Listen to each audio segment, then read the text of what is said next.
Merci, Monsieur le Président. Monsieur Simion.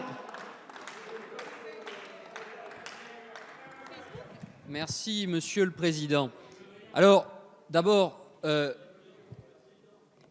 je repose le sujet. Cette réforme, c'est bien parce qu'on est attaché au service public ferroviaire et que l'on souhaite avoir une SNCF performante.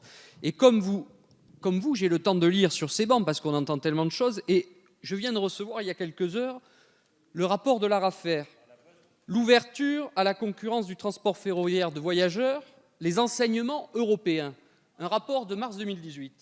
Et je cite, « Les effets sur la demande des services de transport ferroviaire de voyageurs. La fréquentation a augmenté en Allemagne de 29% depuis l'ouverture à la concurrence. En Grande-Bretagne, elle a doublé. En Suède, elle a progressé de 80%. Les effets de l'offre.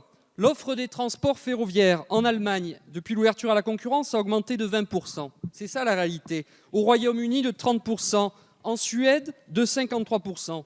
Ensuite, il y a un volet sur la qualité des services offerts aux voyageurs. Un exemple assez probant, en Allemagne, la durée de vie du matériel est passée de la moyenne du parc de la DB est passée de 17 ans à 7 ans et demi. Et enfin, on nous parle de la sécurité. Vous brandissez tant le sujet de la sécurité. Le Royaume-Uni et l'Allemagne affichent le moins d'accidents de train en Europe. Et la France est au niveau de l'Italie et de la Suède. C'est ça la réalité. Voilà. Et ça, c'est le rapport de l'ARAFER qui est à disposition, qui est public. Je peux vous le faire passer sur vos bancs. Et l'ARAFER, quelle conclusion ? Il faut laisser notre collègue en venir à sa conclusion.